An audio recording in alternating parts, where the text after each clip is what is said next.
출애굽기 또 민수기 사사기를 보면 좀 헷갈리는 사람이 나옵니다. 누구냐면 모세의 장인의 이름이 나오는데 호밥으로도 나오고 르우엘로도 나오고 이드로라고도 나옵니다. 같은 사람인데 이름이 셋이에요. 호밥, 르우엘, 이드로. 또는 뭐 처남이다 뭐 이런 얘기도 있고 다양하게 나오는데 왜 이렇게 사람은 하나인데 다양한 이름이 기록되어 있을까? 좀 궁금하죠?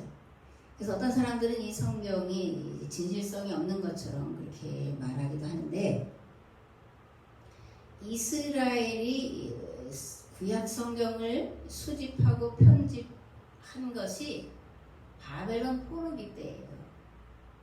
그러니까 뭐 출애굽부터 뭐 그 이전부터 기록을 해놓은 게 아니라 바벨론 포로기 때 가서야 비로소 성경을 수집하고 편집을 했는데 그 내려오는 이제 전승들을 수집하고 편집하는데 한 가지로만 내려오는 게 아니라 다양한 버전으로 이제 전승들이 내려오고 있었다는 얘기죠. 그래서 구약 성경을 이제 대표적인 구전문학이다 이렇게 이제 말을 할 수가 있는데 구전이라는 거는 우리가 아는 대로 입에서 입으로 전해져 내려오는 이야기잖아요. 그래서 고대의 이야기들은 사실 다 구전으로 전해져 내려왔습니다. 전래동화라는 게 있잖아요. 그죠? 전해져 내려오는 동화가 있는데 그 지역마다 똑같은 얘기인데 다르게 이렇게 전해져 내려오는 것을 우리가 알 수 있습니다. 마찬가지로 이스라엘도 이런 이제 구전 문학이 발달했는데 여러 개의 버전으로 내려왔다는 거예요. 근데 이것들이 너무나 다 귀하기 때문에 함부로 버리지를 않았다. 그래서 이제 그런 것들이 성경 곳곳이 이제 들어와 있습니다. 창세기에 보면 1장과 2장의 창세기 이야기가 또 다르게 나와요.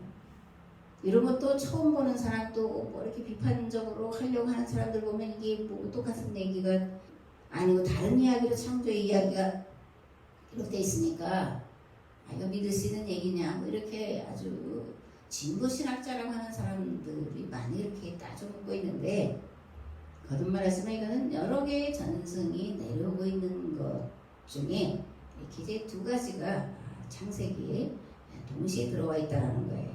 그래서 보면 창세기 1장에는 하나님이 7일 동안 창조를 하시면서 맨 마지막 날에 사람을 창조하셨다 이렇게 돼 있는데 창세기 3장에 보면 아직 들의 풀도 나지 않고 나무도 나지 않을 때에 흙으로 사람을 빚어서 코에 생명의 기운을 불어넣으셔서 살아있게 하셨다 이렇게 돼 있습니다. 그러니까 창세기 1장에는 다 창조한 다음에 사람을 만드셨다고 돼 있는데 3장에는 아무것도 없었던 때에 흙으로 사람을 빚었다 이렇게 돼 있습니다. 하나님 말씀하시기를 우리가 우리의 형상을 따라서 우리의 모양대로 사람을 만들자. 그리고 그가 바다의 고기와 공중의 새와 땅 위에 사는 온갖 들짐승과 땅 위를 기어다니는 모든 들짐승들을 다스리게 하자 하시고 하나님이 당신의 형상대로 사람을 창조하였으니 곧 하나님의 형상대로 사람을 창조하셨다. 하나님이 그들을 남자와 여자로 창조하셨다. 이거는 창세기 1장의 이야기고 하늘과 땅을 창조하실 때에 일은 이러하였다. 주 하나님이 땅과 하늘을 만드실 때에 주 하나님이 땅 위에 비를 내리지 않으셨고 땅을 갈 사람도 아직 없었으므로 땅에는 나무가 없고 들에는 풀 한 포기도 아직 돋아나지 않았다. 땅에서 물이 솟아서 온 땅을 적셨다. 주 하나님이 땅의 흙으로 사람을 지으시고 그의 코에 생명의 기운을 불어넣으시니 사람이 생명체가 되었다. 이게 이제 창세기 2장이에요. 아담아로 아담을 만드셨다. 아담은 흙이고 아담은 사람이에요. 문서로 기록된 것보다 생명력이 있는 게 뭐냐면 이야기로 내려오는 거예요. 그리고 그 이야기 속에는 다양하게 시시콜콜이 다 전해져 내려오는 게 아니라 말하고자 하는 핵심 뼈대는 그대로 내려오면서 거기 이제 다양하게 살을 붙여서 내려오는 것을 볼 수 있습니다. 그래서 그 이야기 속에 내려오는 뼈대, 그 뼈대 속에 축약되어 있고 감추어져 있고 하는 것을 우리가 찾아내는 그런 일들을 해야 되는데 특별히 성경이 그렇다는 거예요. 그래서 마태복음에 보면 하늘나라에 대한 비유가 여러 개가 나오는데 그 중에 밭에 숨겨놓은 보물과 같다 하나님 나라는. 그래서 어떤 사람이 남의 밭을 갈다가 밭에 감추어 놓은 보물단지를 발견하고 집으로 가서 이제 싹 덮어놓고 집으로 가서 자기의 모든 것을 다 팔아서 그 밭을 샀다. 밭을 사면 못 가져와요? 밭에 감춰진 보화까지 오니까 이제 샀다. 이렇게 말씀하십니다. 이야기는 뭐냐면 무궁무진하게 성경 속에 하나님의 지혜, 하나님의 지식이 담겨 있다라는 거예요. 그래서 성경을 읽을 때 무작정 그냥 있는 대로 읽어서는 안 되고 이게 무슨 뜻인가? 이게 맞는 얘기인가? 이건 또 뭘 얘기를 하려고 여기에 기록되어 있나? 라고 하는 것들을 생각하면서 질문하고 의심하고 성경을 질문하지 않고 의심하지 않고 믿는 게 좋은 믿음이 결코 아니에요. 잘못된 믿음으로 가기 딱이고 이단과 사이비가 그렇게 가는 것을 우리가 알 수가 있습니다.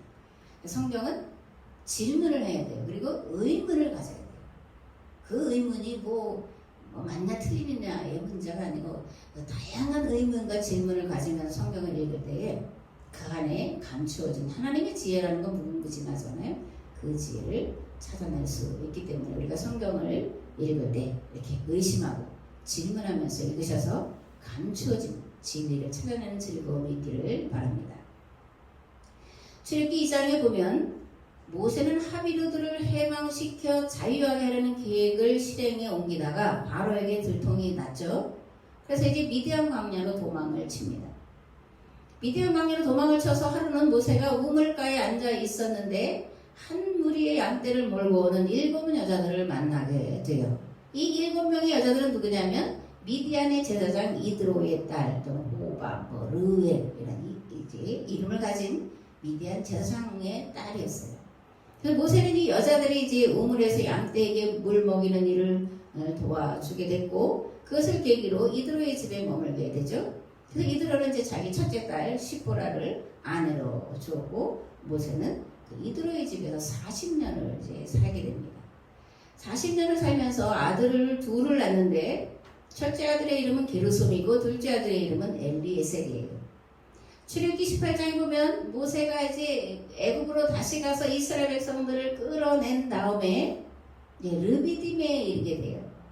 르비딤에 이르렀을 때에 이제 이드로가 자기의 딸과 손자들을 이제 데리고 모세를 찾아옵니다. 모세의 장인 이드로는 친정에 돌아와 있는 모세의 아내 시보라와 시보라의 2 아들을 데리고 나섰다. 한 아들의 이름은 게르솜인데 이 이름은 내가 타국 땅에서 나그네가 되었구나 하면서 모세가 지은 것이고 또 한 아들의 이름은 엘리에셀인데 그 이름은 그가 내 아버지 하나님이 나를 도우셔서 바로의 칼에서 나를 건져주셨다고 하면서 지은 이름이다. 이렇게 출애굽기 18장에 기록이 되어 있습니다. 게르솜이란 말은 게르라는 뜻인데 이제 나그네라는 뜻이에요. 그리고 엘리에셀은 엘리는 이제 하나님, 이제 엘리 라마 사막단 이럴 때 나의 하나님 나의 하나님.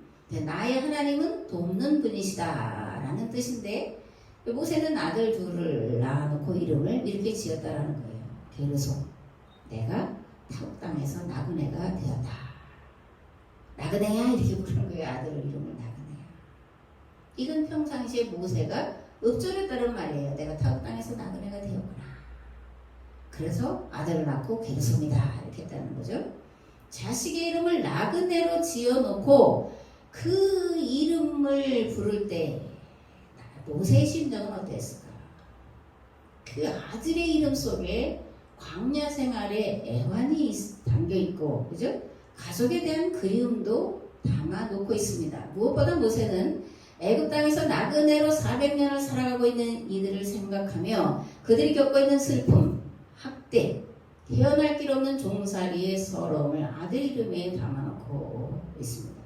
그리고 엘리에셀이라는 뜻은 나의 하나님은 돕는 분이다 라는 뜻인데 광야 40년 삶의 애종 속에 함께 하신 하나님, 무엇보다 애굽의 종살이 400년 동안 고난과 핍박 가운데서도 이스라엘이 하나의 큰 민족이 되도록 기다려주시고 지켜봐 주셨다고 하는 고백을 담고 있습니다. 하나님은 우리를 돕는 자시죠.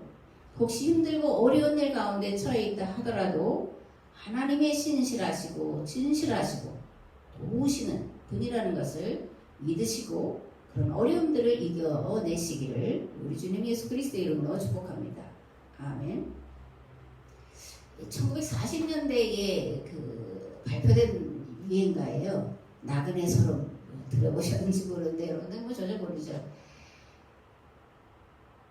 이런 거의 가사가 오늘도 걷는다마는 정처 없는 이발길 지나온 자국마다 눈물 고였다. 선창가 고동소리 옛님이 그리워도 나그네 흐를 길은 한이 없어라. 타간 땅 밟아서돈지 10년 넘어 반평생 사나이 가슴속엔 한이 서린다. 황혼이 찾아들면 고향도 그리워져 눈물로 꿈을 불러 찾아도 보내.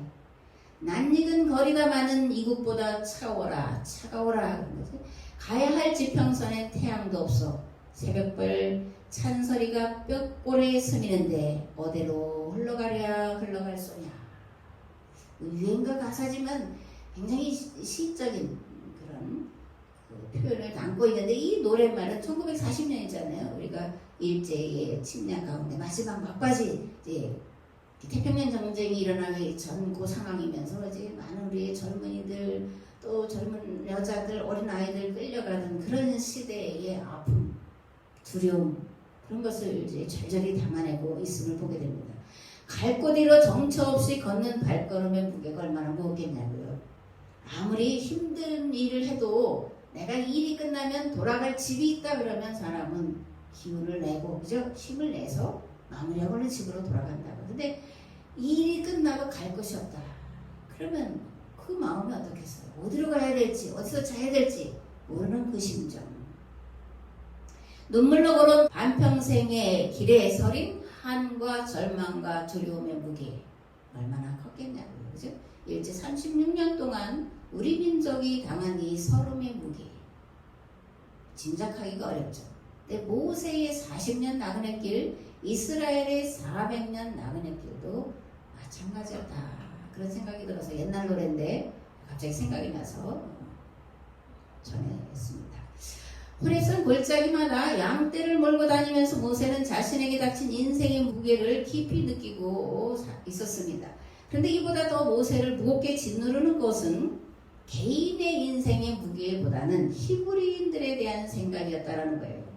모세는 40년을 왕궁에서 살죠. 그러면서도 항상 히브리인들의 해방을 생각을 했어요. 그 어머니 요게벳이 젖을 먹이는 동안에 너는 히브리인이야. 너는 히브리인을 구원해내는 일을 해야 돼 라는 교육을 젖을 먹으면서 젖을 뗄 때까지 들으면서 자란 모세는 그걸 잊어버릴 수가 없었죠. 그죠?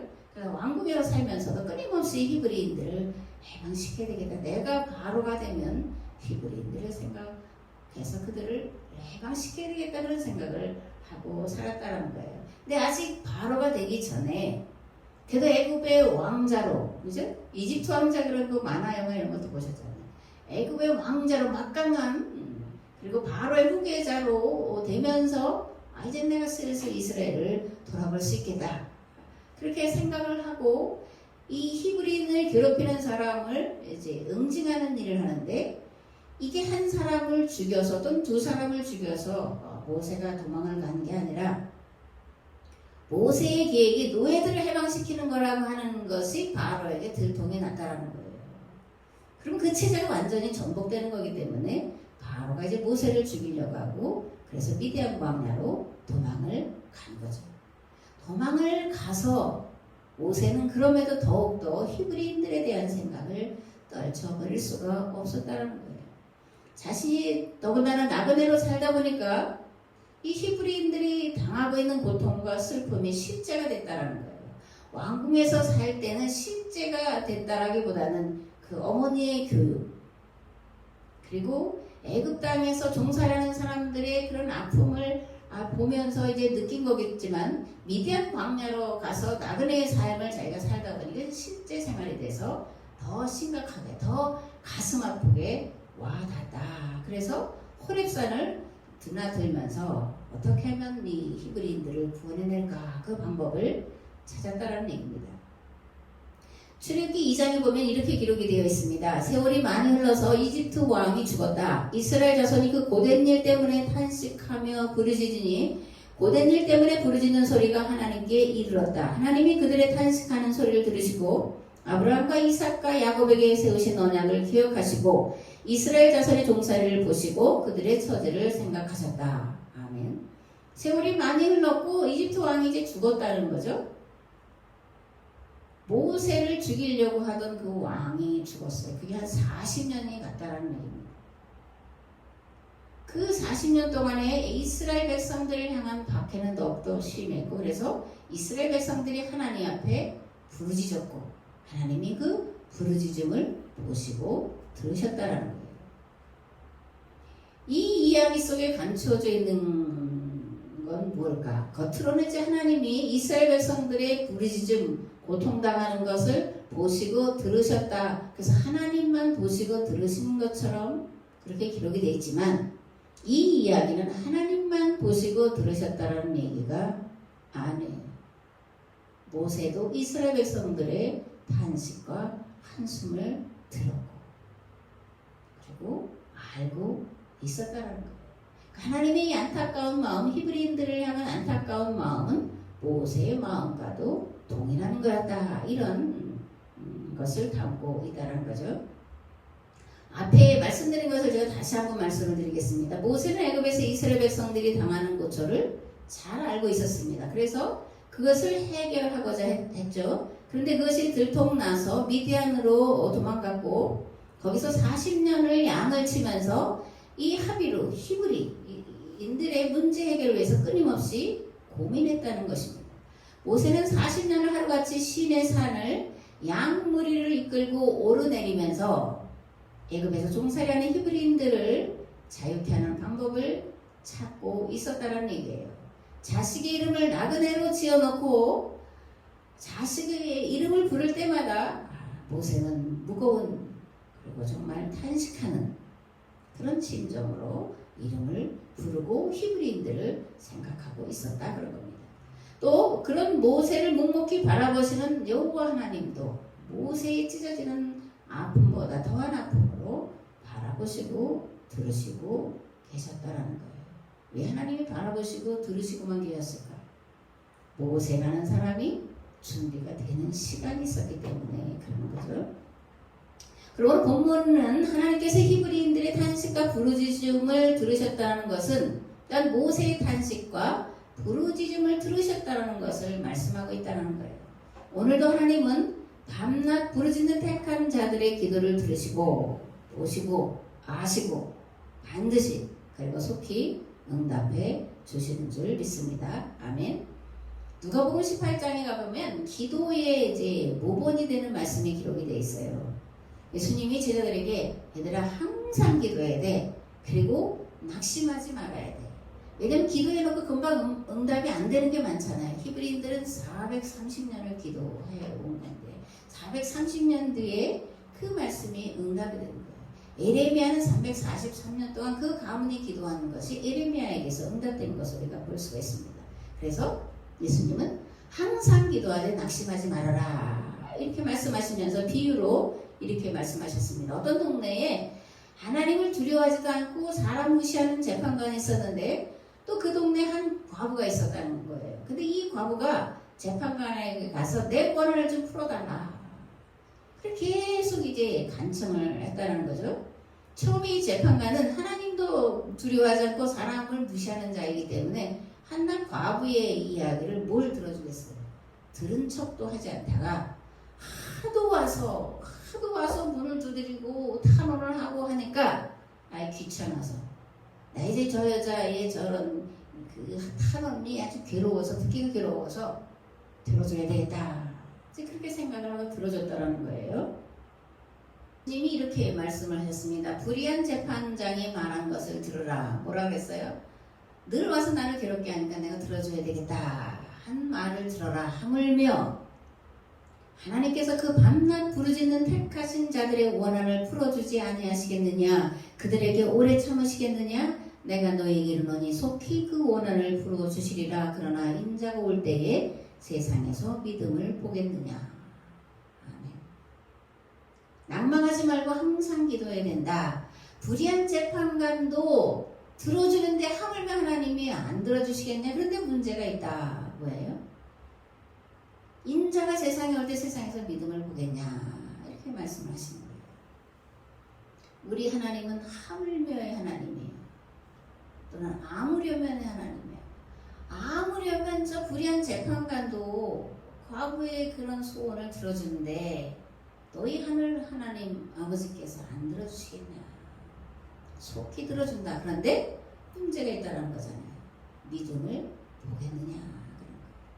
그럼 여기서 이 믿음은 어떤 믿음일까? 내가 예수님을 믿습니다. 내 죄를 대속하셔서 이제 내가 그것을 믿음으로 구원받아서 천국에 갈 걸 믿습니다. 뭐 이런 믿음을 말하는 거냐? 또 우리는 그러면 밤낮 무엇을 부르짖어 기도해야 된다는 얘기냐? 그런 거죠.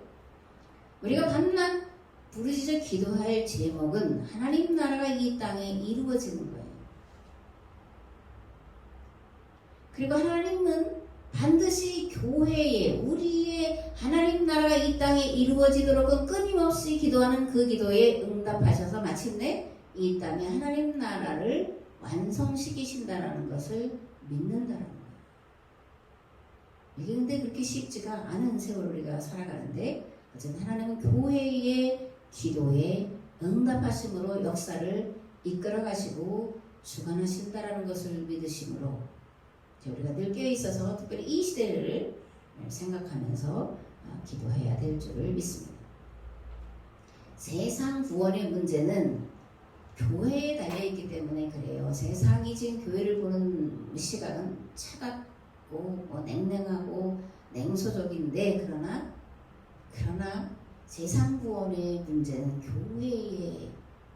교회 공동체의 기도에 달려있다는 걸 우리는 믿어야 돼요. 오늘 우리가 어떻게 신앙생활을 하느냐에 따라서 세상의 역사가 바뀐다는 것을 믿으셔야 돼요.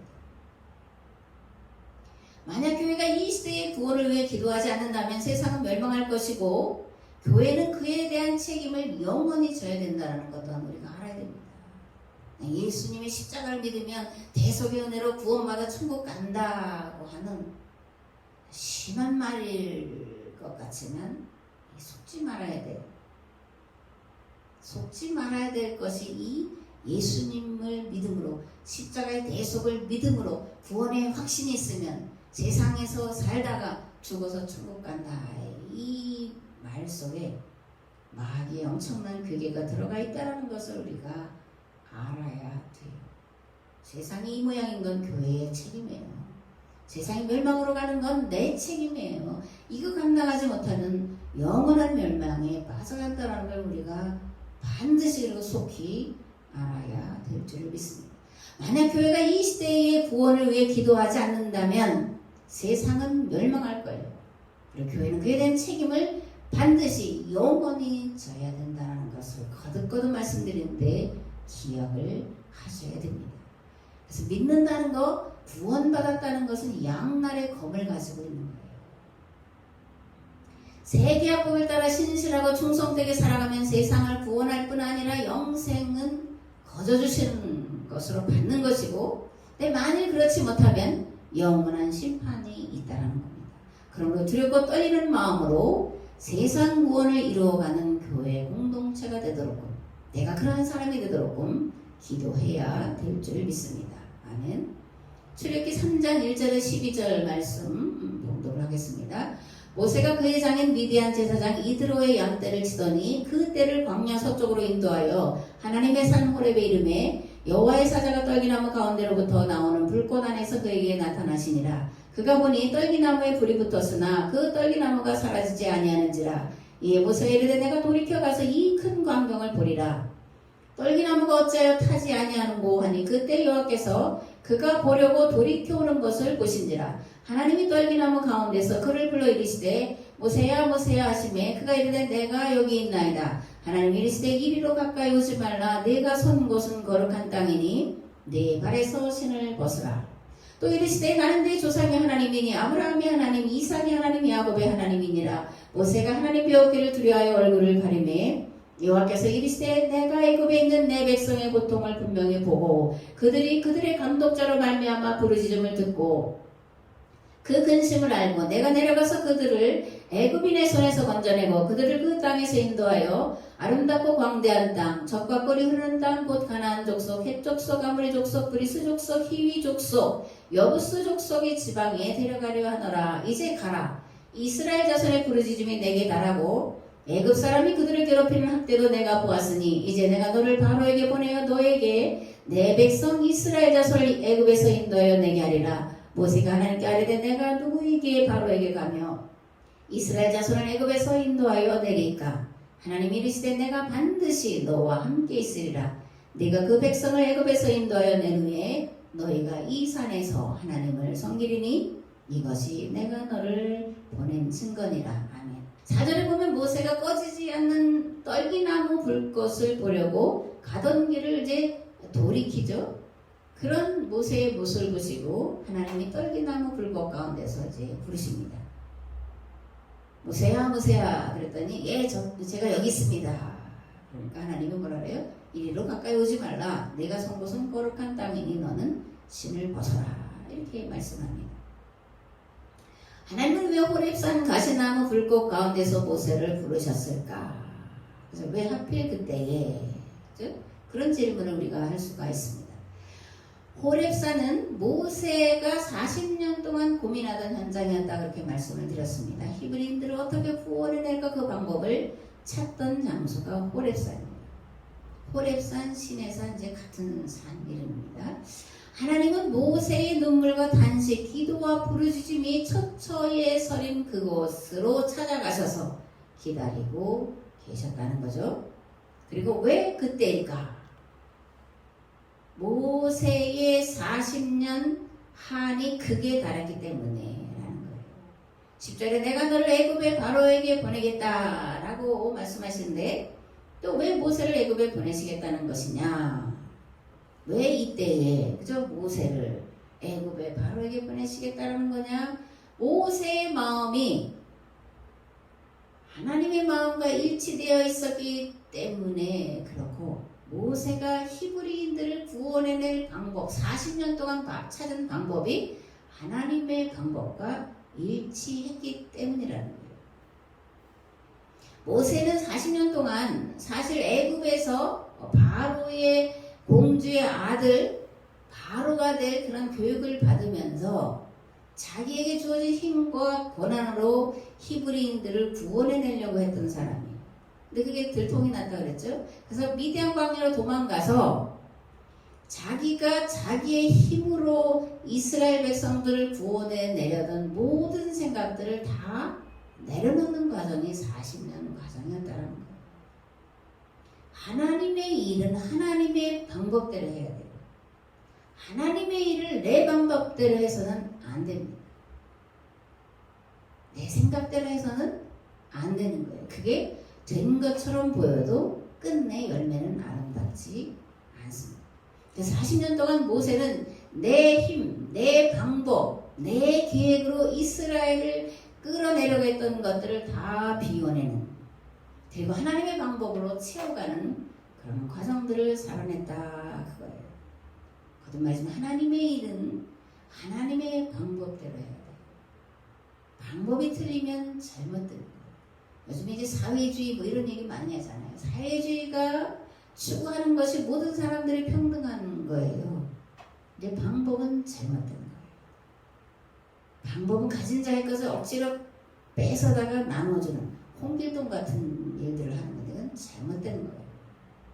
애쓰고 수고하는 것에 대한 정당한 대가를 얻게 하는 게 바른 거라는 것을 또 우리가 이제 이 시대를 보면서 알아야 됩니다.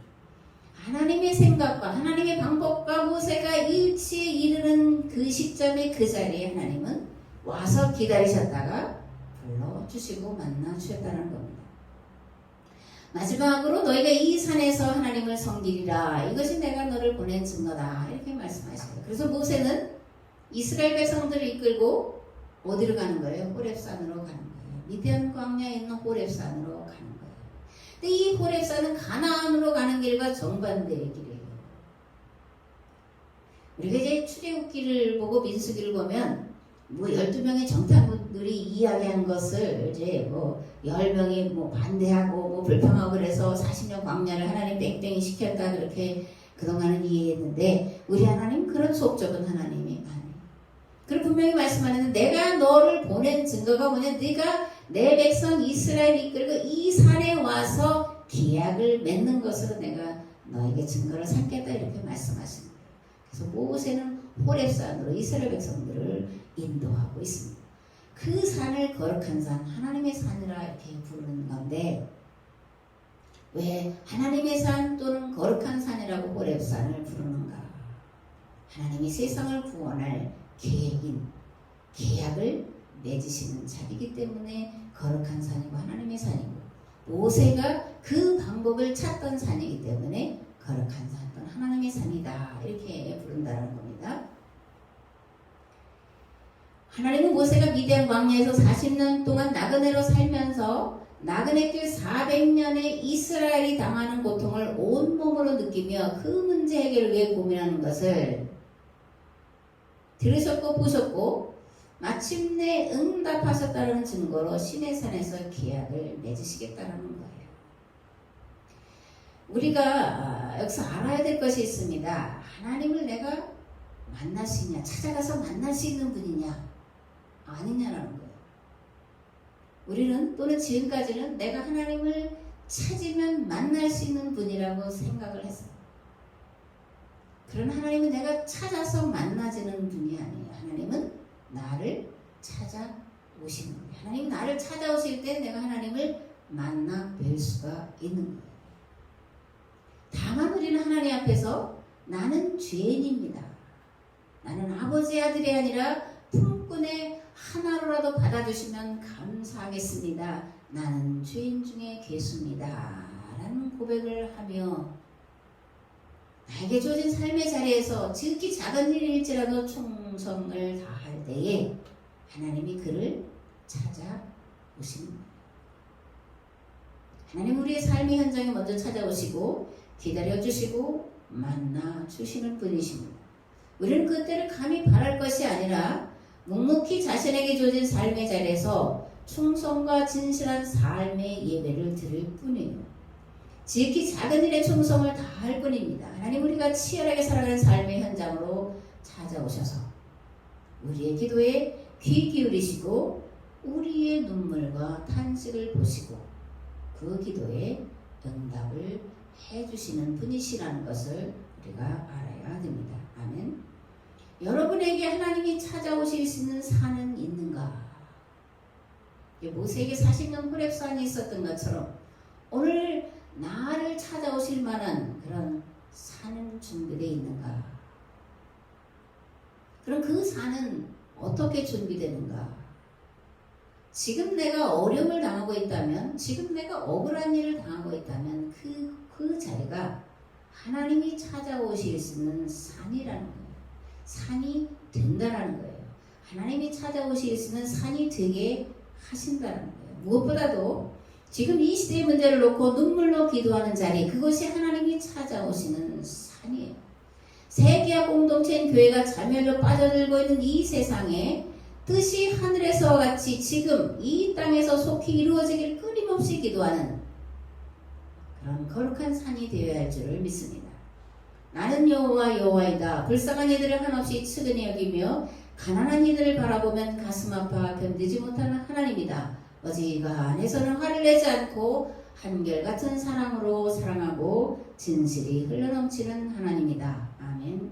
이제는 길과 진리와 생명 되신 예수 그리스도의 은혜와 아버지 하나님의 무한하시고 흑진하신 사랑하심과 성령님의 감화 감동 내주 교통 역사하시니 하나님이 찾아오시는 산을 준비하기를 결단하고 돌아가는 내 삶의 자리 위에, 이 교회 위에, 이 나라와 이 민족 위에 이제부터 영원토록 함께 하옵시기를 간절히 축원하옵나이다. 아멘.